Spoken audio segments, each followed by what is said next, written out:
The icy wind blew from the distant mountains as Ragnar, a Viking leader with long hair and a thick beard, rode ahead of his two loyal companions, Bjorn and Astrid. The mission that had these lands was a search for the truth, a search that in their beginning to take shape as something more sinister than they had imagined.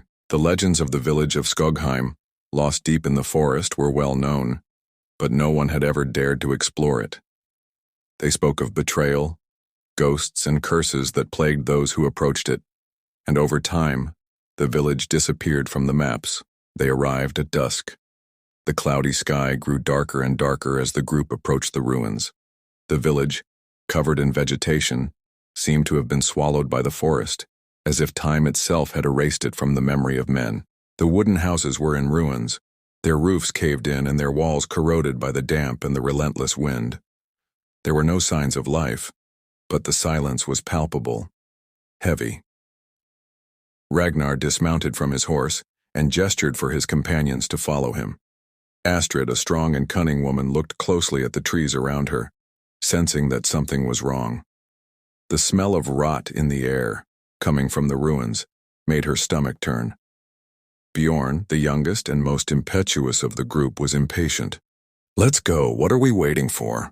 he said, not realizing how much his words carried an energy that broke the heavy silence of the village. Ragnar, ever cautious, gestured for everyone to be silent. He advanced to one of the best preserved huts. The door, although old and weakened, was still intact. He pushed it slowly, revealing the dark, moss-covered interior. Inside, the smell was stronger, and the floor was covered in dry leaves.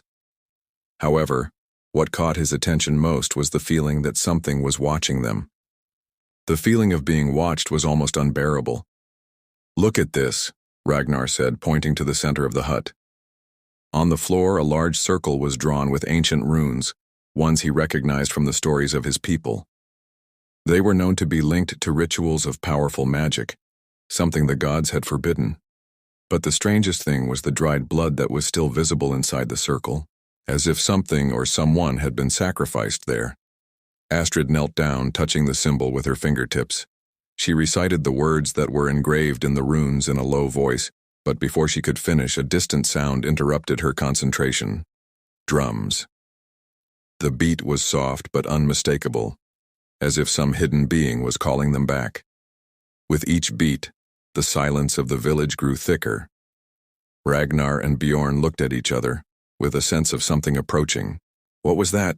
Bjorn asked, his eyes wide. Ragnar fell silent, listening to the sound of drums.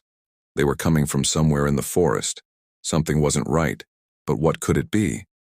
Before he could answer, a gust of wind cut through the air, and the flames of the torch Astrid was holding flickered. Suddenly, a shrill scream echoed through the village. It wasn't human. It was a mixture of pain and fury. The sound came from deep within the forest, echoing around them like the wail of lost souls. "We have to get out of here," Ragnar said urgently, but something kept him from giving the order to retreat. He was afraid, but there was a force holding him there, a force he couldn't explain. The wind began to howl, and the trees began to creak as if they were alive. Ragnar, feeling the pressure growing, took his sword and advanced towards the forest, followed by Bjorn and Astrid. When they reached the edge of the village, they stopped. In the center of the forest, something shone for a moment between the trees, as if a ghostly light illuminated the place. "There's something there," Astrid said, her eyes fixed in the direction of the light. Ragnar looked at her and, without saying a word, began to move towards that point. Fear gripped their hearts, but curiosity and the need for answers drove them forward. They were about to enter the forest when a deep, grave voice came from behind, like a whisper that pierced the soul of each of them. "Cursed village. Thorvald's curse, everyone will pay." The group stopped, paralyzed by the feeling that they were being watched by something beyond human comprehension. Who's there?" Ragnar shouted, but the voice disappeared in the wind, leaving only the sound of the drums, which now seemed closer than ever. The first night in the village of Skogheim was just beginning, and with it, the terror that would accompany Ragnar and his companions until the end of their journey. Night fell quickly over the village of Skogheim, plunging it into... "What was that?" Bjorn asked, his voice shaking. "What awaits us in this cursed forest?" Ragnar, who had always been unfazed, was visibly shaken. He stared at the gently burning flame, but his mind was elsewhere, immersed in the words of the voice he had heard. "Cursed village, Thorvald's curse, and everyone will pay." The words echoed in his mind, and a cold sensation enveloped him. "Village or not, that is what we are here to find out," Astrid said, trying to keep the group's morale up. "But we need to understand what happened here. Something is calling to us, and we cannot ignore it. Who or what is behind this?" The voice he had heard, the one that seemed to have originated from deep within the earth itself, was that of a man, but it was distorted, as if shaped by an unknown power. Ragnar stood up suddenly, and he did so with a determined look. "Let us go to the Hall of Warriors. There we may find answers." They walked in silence, the sound of their footsteps muffled by the thick layer of fallen leaves on the forest floor. After a few minutes of walking, they came to a clearing. In the center of it, amid twisted trees and a blanket of moss, was the ancient Warriors' Hall of Skogheim, an imposing stone structure that looked as if it had stood the test of time, but whose walls were marked by the scars of ancient battles. The door stood ajar, as if inviting them in. Astrid, with a sigh, pushed the door open and entered first. The interior was dim and damp, and the large room was empty except for a stone table in the center. Scattered on the table were pieces of broken shields, rusted swords, and the bones of ancient warriors.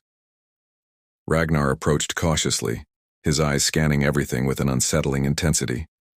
It was Bjorn who, as he approached the table, noticed something peculiar. "Look at this," he said, pointing to the center of the table. In the middle of the mess, there was a symbol that Ragnar recognized instantly, a circle drawn with ancient runes, those that were known for their hidden power, used by seers and sorcerers to communicate with the gods. But what made him uneasy was not the symbol, but the dried blood that surrounded it. It was not just an ordinary blood stain, but a thick, viscous substance, as if something or someone had been sacrificed there. Astrid knelt down next to the symbol, lightly touching the runes with her fingertips. She murmured a few quiet words, and her eyes widened as she recognized what was there. This is an ancient spell. A pact. A sacrifice," she said, her voice shaking. "This is where it all began." Ragnar looked at her, perplexed. "A sacrifice? Whose sacrifice?" Astrid, still on her knees, picked up an old parchment that was hidden under the table, crumpled and partially burned. She unrolled it carefully, her eyes scanning the words as the others waited in silence. "It's named after Thorvald, the village leader. He made a pact with a shadow entity. He offered the lives of his own warriors in exchange for power. But not just any power. He wanted the magic sword, the Gjallarhorn." Ragnar frowned. "Gjallarhorn? But that sword, they say it was forged in the fires of Helheim. It's a forbidden weapon." "Yes," Astrid said. "And Thorvald betrayed everyone to take it. He killed his own men in a ritual that ensured victory in battle, but it didn't just bring him power. The magic he summoned brought the wrath of the gods." Ragnar looked down at the table, then at his companions. The wind was picking up outside, and the drums were beating even louder, as if calling him out of the hall and into the forest. "And what happened to Thorvald?" he asked, a chill running down his spine.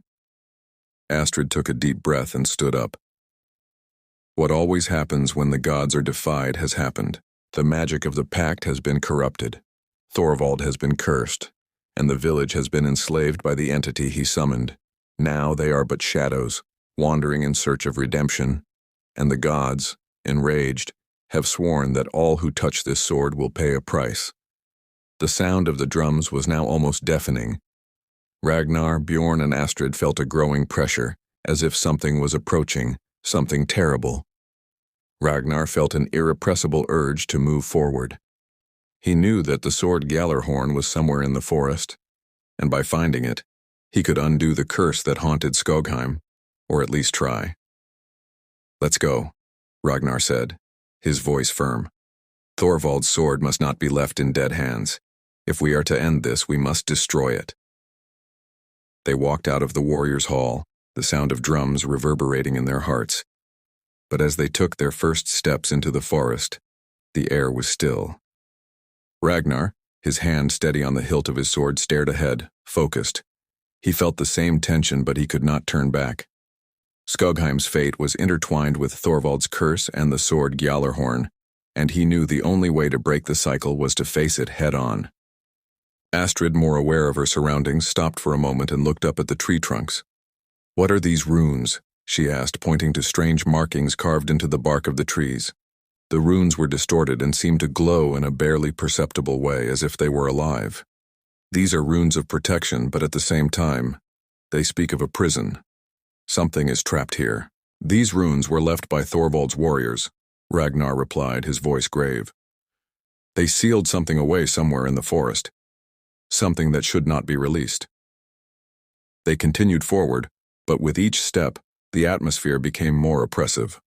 The wind howled in the trees as if whispering ancient secrets. The sound of the drums grew louder again, and now it seemed more like a call than a simple beat.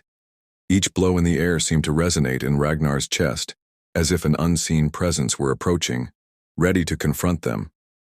Suddenly, the three of them stopped abruptly. Something had changed. The sound of the drums stopped instantly, and a deathly silence fell over the forest. Nothing could be heard, not even the rustling of leaves. The air was heavy, as if the world around them had frozen in time. "Look," Astrid exclaimed, pointing to the ground ahead. A path of dried blood, which looked as if it had been spilled long ago, snaked along the path. It was as if someone or something had been dragged there. "It is the blood of warriors," Ragnar said, his expression grim. "They were taken, sacrificed. This is Thorvald's path. He carried the sword Gjallarhorn through this path. They followed the trail of blood, which led them to a clearing. In the center of the clearing, a giant boulder stood, covered in moss and roots. But what caught their attention most was what lay around the boulder, a pile of skeletons, their bones broken and shattered as if they had been violently sacrificed. At the center of it all, the sword must lie, Ragnar muttered. But before he could take another step, a scream tore through the stillness of the forest. A human scream, but distorted, as if coming from a throat twisted by eternal suffering. "It was him," Astrid said, her eyes wide. "Thorvald." Suddenly, the trees around the clearing began to move, their roots reaching out like giant arms trying to trap the group. Ragnar drew his sword and prepared for battle, but the bones around them began to rise, as if the sacrificed warriors were being brought back to life. They were no longer human, but specters, shaped by Thorvald's dark magic, their eyes empty, and their expressions of pain frozen on their disfigured faces. The ghostly warriors advanced, their steps shuffling, their bones cracking as they rose. Ragnar, Bjorn, and Astrid fought bravely, their swords cutting through the specters, but with each blow, more appeared, rising from the earth as if summoned by Thorvald's ancient magic. "We must destroy the altar," Astrid shouted, fighting one of the spectral figures. "That's where the sword is. If we can destroy the altar, the warriors will never be able to return." Ragnar, with the strength of a lion, advanced toward the central stone. He felt a growing pressure, as if the earth itself wanted to drag him deeper into the earth. When he reached the stone, he saw what was there. The sword Gjallarhorn, embedded in the rock, as if waiting for him. It glowed with an unearthly light, pulsing with an ancient and powerful energy. "This is the end, Thorvald," Ragnar said, his voice filled with rage and despair. He raised his sword and brought it down hard on the pedestal. The stone cracked, but what happened next was unexpected. The sword, as it struck, released a wave of energy so powerful that it shook the forest. A hellish scream, Thorvald's scream, echoed across the land as if the ancient leader's own spirit were being released from an eternal prison. The trees began to writhe, their roots rising like serpents, and the sky above grew darker, more ominous. Ragnar knew that the price for breaking the seal would be high. The final battle against Skogheim's curse had only just begun. The ghost warriors, now more numerous, advanced with renewed fury. And in the background, a shadowy figure emerged from the darkness, more powerful and more menacing than anything the group had faced before.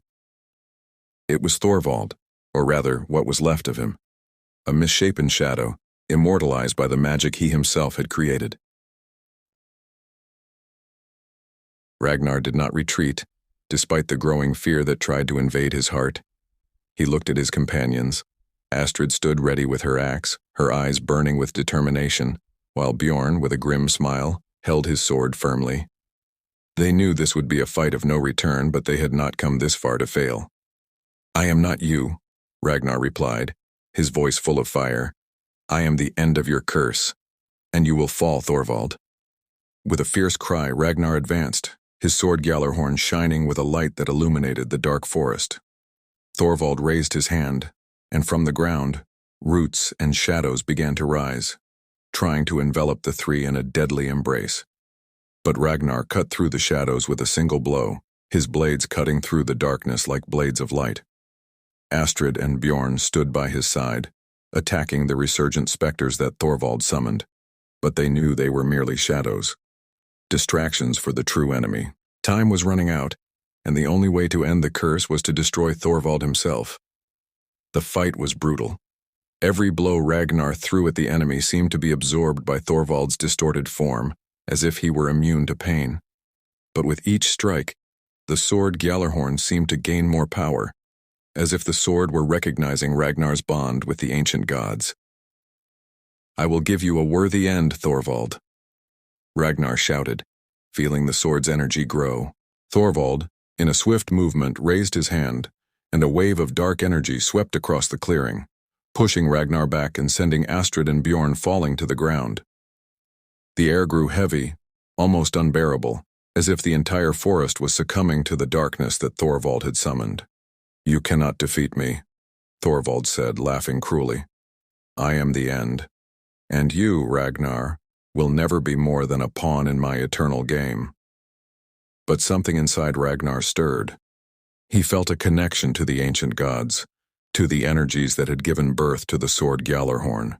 He knew that if he was to fight for his village, for his people, he must do what no Viking would ever do: cast aside his own doubts and fears and call upon the true strength of his bloodline.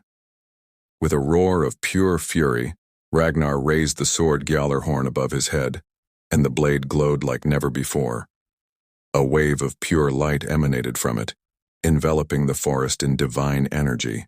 Thorvald, faced with Ragnar's strength, recoiled for a moment, his face horrified as he realized that the Viking had awakened the power of the ancients. "This is your end, Thorvald," Ragnar shouted, and with a single blow, he brought the blade of the sword straight through the heart of his enemy. The impact was deafening. The sword pierced Thorvald's distorted body with a force that shook the forest, and the ancient Viking leader's scream echoed across the land. But contrary to what was expected, Thorvald's body did not disintegrate or disappear. Instead, a blinding burst of light erupted around him, and the earth around him began to crack, as if the very foundations of the world were breaking. "He will not die easily," Astrid murmured, pulling herself to her feet with Bjorn's help. "This is not the end of him." But Ragnar did not back away. He knew that simply destroying Thorvald's soul would be enough. With the strength of the sword in his hands, he descended into the earth itself, digging, breaking, as an icy, dark energy tried to overwhelm him. He hacked and hacked until finally a golden glow emerged from deep beneath the ground, and Thorvald's spirit was pulled back into the void, the curse finally broken. Silence returned to the forest. The roots shrank, and the darkness slowly dissipated. The drum stopped. Ragnar, exhausted and covered in blood, fell to his knees, the sword Gjallarhorn still gleaming in his hands. He looked around, and for the first time since he had arrived, the forest seemed at peace. "We are done," Ragnar said hoarsely. Astrid and Bjorn approached, feeling the same sense of relief, but also sadness. The sacrifice of so many would not be forgotten, but the curse had been broken. Skogheim could finally rest in peace. But as the morning light began to filter through the trees, a final whisper carried on the wind. "War never ends. It only changes shape." Ragnar looked to the horizon, knowing that what he had faced was just one part of an eternal cycle of struggle. But for now, the village of Skogheim was free, and he had fulfilled his destiny.